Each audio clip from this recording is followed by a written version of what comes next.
बिहार में चुनाव है तो जाहिर सी बात है कि बिहार के सियासतदारों की हलचल तेज होगी ही। लेकिन इस बार बिहार के चुनावी मैदान में यूपी के मॉडल की आवाज भी खूब जोरों से गूंज रही है।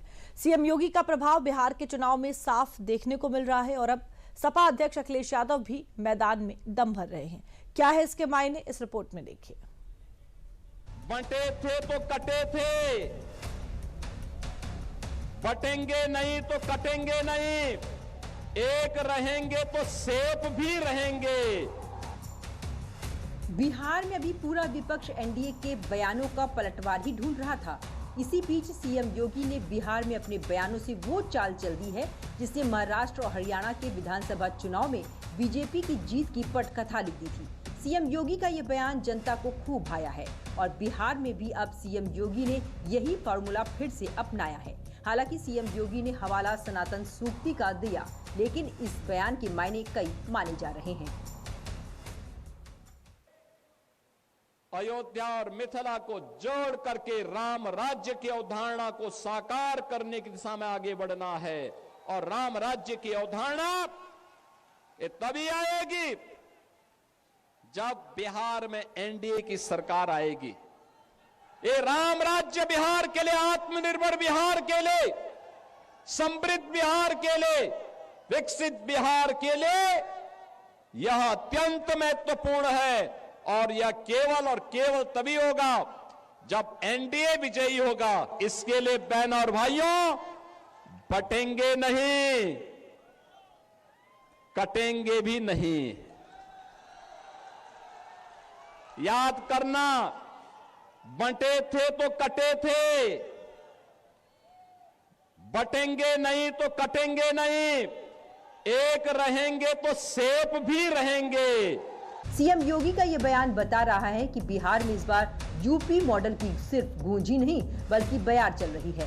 सीएम योगी की धुआंधार रैलियां लोगों को खूब पसंद आ रही हैं और इसीलिए विपक्षी महागठबंधन की तरफ से बिहार में यूपी का विपक्ष पहुंच गया है और वो भी उन्हीं सीटों पर जहां सीएम योगी ने प्रचार किया है। सोमवार को सीएम योगी ने सीवान में एक बार फिर से प्रचार किया, तो वहीं इसी क्षेत्र में अखिलेश यादव ने भी विपक्ष के लिए प्रचार किया और दोनों नेता एक दूसरे पर तंज कसते नजर आए। गांधी जी के 3 बंदरों के बारे में सुना होगा। गांधी जी के 3 बंदर थे। गांधी जी ने तो उनको उपदेश दिया था, बुरा मत देखो, बुरा मत सुनो और बुरा मत बोलो। लेकिन आज इंडी गठबंधन के 3 और बंदर आ गए। ये 3 बंदर पप्पू, टप्पू और अप्पू के नाम पर। एक पड़ोसी आए थे, कोई पड़ोसी, एक रंगा पड़ोसी, एक रंगा है वो कभी बहुरंगी लोगों को स्वीकार नहीं कर सकते हैं। दरअसल सीएम योगी पिछले कई दिनों से सारण क्षेत्र में प्रचार कर रहे हैं और जिस तरह से उनका इम्पैक्ट पिछले कई चुनावों से दूसरे राज्यों में देखने को मिला है, विपक्ष को शायद ये डर इस बार भी है, क्योंकि अगर सीएम योगी का जादू चला तो इसका फायदा ही बीजेपी को मिलता है। पिछले चुनाव इसके गवाह हैं।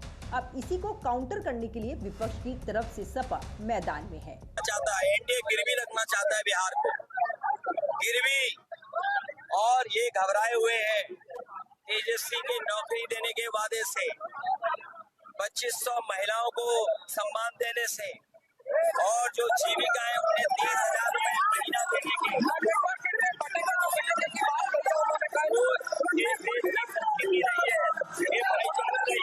इस बार बिहार की जनता सौहार्द को जिताएगी, भाईचारे को जिताएगी। बदलाव की बयार चल रही है और बदलाव की बयार जैसे जैसे चुनाव नजदीक आएगा ये आंधी के रूप में हो जाएगी और जो वर्तमान सरकार है इसका पलटा पलट जाएगा।